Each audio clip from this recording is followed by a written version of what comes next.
வழக்கு விசாரணைக்கு வந்ததன் பிறகாக 2:15 மணிக்கு அந்த வழக்கு விசாரணைக்கு வந்தது. ஏற்கனவே அந்த வழக்கு விசாரணைக்கு வந்து போதிய ஆவணங்கள் இல்லை என கூறி 2:15 மணிக்கு ஒத்திவைக்கப்பட்டது. 2:15 மணிக்கு நீதிபதி இளந்திரன் அவர்களுடைய முன்னிலை இந்த வழக்கு என்பது விசாரணைக்கு வந்தது. அவரை பொறுத்த வரைக்கும் அங்கு அரசு தரப்பில் இருந்து தெளிவான சில வாதங்களை முன்வைத்தார்கள். எதிர்க்கட்சி தலைவராக இருக்கக்கூடிய உதயநிதி ஸ்டாலின் அவர்களை ரிமாண்ட் செய்யக்கூடிய எண்ணம் இல்லை என அரசு வழக்கறிஞர் அவர் ஒரு கருத்தை பதிவு செய்துவிட்டார். இதுதான், அவரை கைது செய்து அழைத்துச் செல்கிறோம், ஆனால் அவரை ரிமாண்ட் செய்யக்கூடிய எண்ணம் எங்களுக்கு கிடையாது என்று சொல்லியிருக்கிறார்கள். அவரை தஞ்சாவூர் காவல் நிலையத்திற்கு அழைத்துச் சென்று விசாரணை செய்துவிட்டு விசாரணை முடிந்ததன் பிறகாக சொந்த ஜாமீனிலே, அதாவது ஸ்டேஷன் ஜாமீனிலே அவரை விடுவித்து விடுவோம் என்கின்ற ஒரு உத்தரவாதத்தையும் அரசு வழக்கறிஞர் நீதிபதி முன்னிலையே தெரிவித்து விட்டார். அதன் பிறகு நீதிபதி உடனடியாக விசாரணை நடத்தி இன்றே அவரை விடுதலை செய்ய வேண்டும் என்கின்ற ஒரு அறிவுறுத்தலை வழங்கி இந்த வழக்கை வந்து முடித்து வைத்து விட்டார். அதன் பிறகு தொடர்ச்சியாக அதே நேரத்தில் இந்த வழக்கு தொடர்பான விசாரணை வந்தபோது ஒலக்கூர் பகுதியில் இருக்கக்கூடிய காவல் நிலையத்தில் உதயநிதி ஸ்டாலின் அவர்களுக்கு மதிய உணவு வழங்கப்பட்டிருந்தது. இந்த கைது செய்யப்பட்டு அழைத்து செல்லப்படக்கூடிய வாகனத்தில் எதிர்க்கட்சி தலைவராக இருக்கக்கூடிய உதயநிதி ஸ்டாலின் அவர்கள் அழைத்து செல்லக்கூடிய வாகனத்தில் அவர் மட்டும் கிடையாது, அவருடன் சேர்ந்து திமுகவினுடைய முன்னாள் அமைச்சர்கள் இருக்கிறார்கள், தற்போது இருக்கக்கூடிய சட்டமன்ற உறுப்பினர்கள் இருக்கிறார்கள், முன்னாள் சட்டமன்ற உறுப்பினர்கள் எல்லாம் இருக்கிறார்கள். குறிப்பாக பரந்தாமன், சேகர்பாபு, மாசு உள்ளிட்டோர் எல்லாமே இன்று காலையிலிருந்து அவருடன் தொடர்ச்சியாக பயணம் மேற்கொண்டிருக்கிறார்கள். மேலும் திமுக வழக்கறிஞர் இருக்கக்கூடிய சரவணன் உள்ளிட்டோர் எல்லாம் அவர் இருக்கக்கூடிய அந்த டெம்போ டிராவலர் வாகனத்திலே இருக்கிறார்கள். குறிப்பாக திமுக பொறுத்த வரைக்கும் ஒவ்வொரு இடங்களிலுமே சென்று அந்த வாகனம் செல்லக்கூடிய பகுதிகளெல்லாம் சென்று அந்த வாகனத்தை மறிக்க, சாலை மறியலில் ஈடுபட்டு அந்த வாகனத்தை நிறுத்துவதற்கான முயற்சிகளை தான் தற்போது வரை மேற்கொண்டிருக்கிறார்கள். அதை நாம் தொடர்ச்சியாக பார்த்துக் கொண்டிருக்கிறோம்.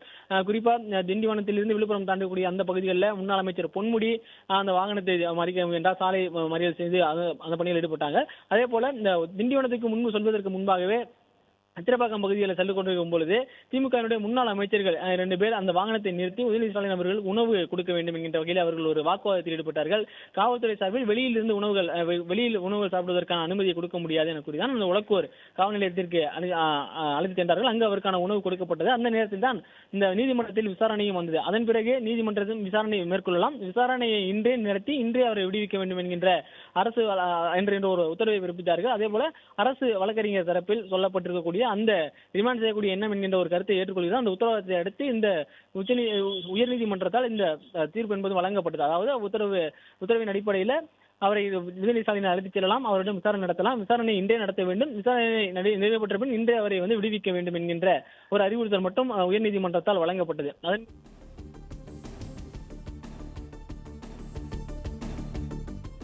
அங்கே இருக்கக்கூடிய திமுக தொண்டர்கள் அவருடைய வாகனத்தை முன்னால் வந்து மறைக்கக்கூடிய அந்த நிகழ்வுகளை தான் நாம் பார்த்துக் கொண்டிருக்கிறோம். குறிப்பாக திமுக தரப்பில் சொல்லப்படக்கூடிய அந்த குற்றச்சாட்டை பொறுத்த வரைக்கும் கருத்து சுதந்திரத்திற்கு எதிராக ஆளும் கட்சி செயல்படுகிறது என்கின்ற ஒரு கருத்தை அவர்கள் வலிமையாக முன்வைத்திருக்கிறார்கள்.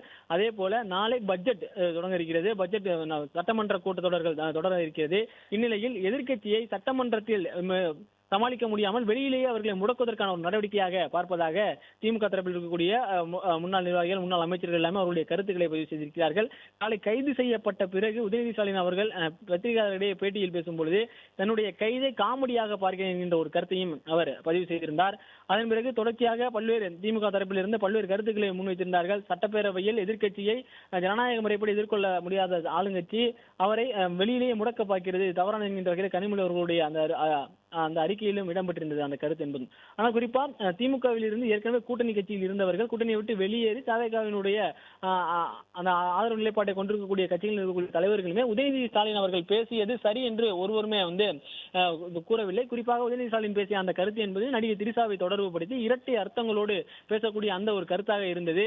இந்நிலையில்தான் மாதர் சங்கங்கள், பல்வேறு அமைப்புகள், கம்யூனிஸ்ட் கட்சிகள், விடுதலை சிறுத்தைகள் கட்சி, பாமக தலைவர் அன்புமணி ராமதாஸ் உட்பட இந்த கைதும் தவறு என்று சொல்லியிருக்கிறார். அதே போல உதயநிதி ஸ்டாலின் அவர்கள் பேசிய அந்த விஷயமும் தவறு என்கின்ற வகையில் அன்புமணி ராமதாஸ் அவருடைய கருத்தையும் பதிவு செய்திருக்கிறார். உதயநிதி ஸ்டாலின் அவர்கள் இந்த நிகழ்வுக்கு பேசுவதற்கு முன்பாகவே தேர்தல் காலங்களிலேயே தமிழக வெற்றி கழகத்தில் இருக்கக்கூடிய பெண்களை திமுகவினர் அவதூறாக பேசுவதாக பல்வேறு மாவட்டங்கள்ல, பல்வேறு காவல் நிலையங்கள்ல புகார்கள் கொடுக்கப்பட்டிருந்தது. அந்த நேரத்தில் ஆளுங்கட்சியாக திமுக இருந்தாலும் அந்த சூழலில் வழக்கு பதிவு செய்யப்படவில்லை என்கின்ற அவர்கள் ஆர்ப்பாட்டமும் மேற்கொண்டதாக பல்வேறு இடங்கள்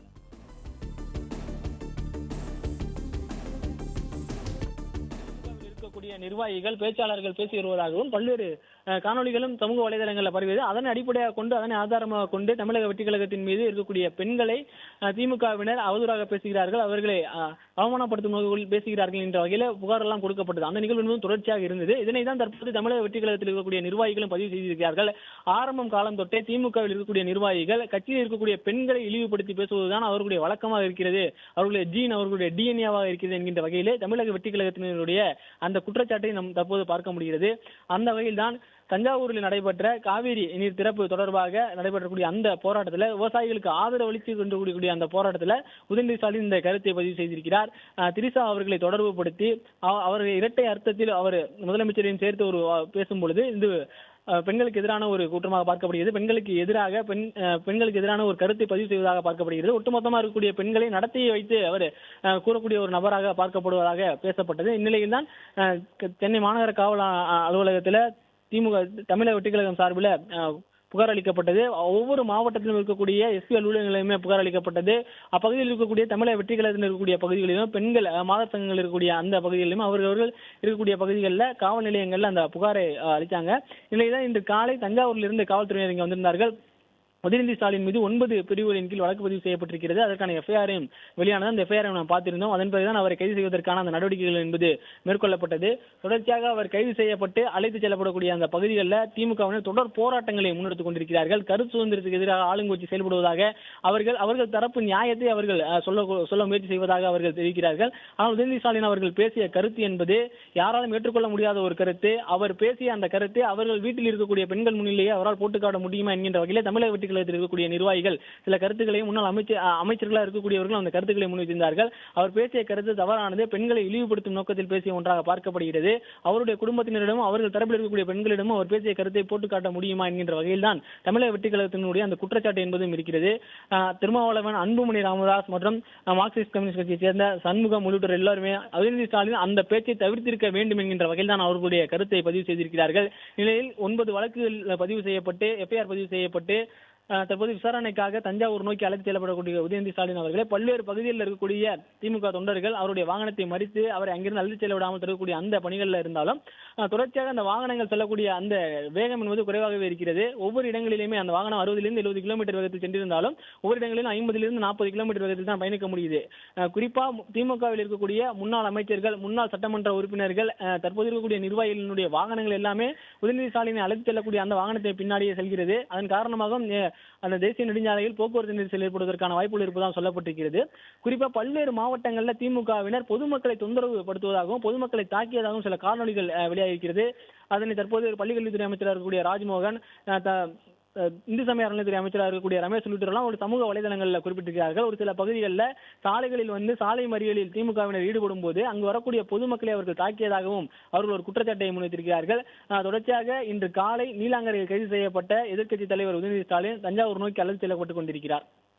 பிளே ஸ்டோர் மற்றும் ஆப் ஸ்டோரில் இருந்து பாலிமர் செயலியை QR கோடு மூலம் பதிவிறக்கம் செய்யுங்கள். செய்திகளை உடனுக்குடன் பெறுங்கள்.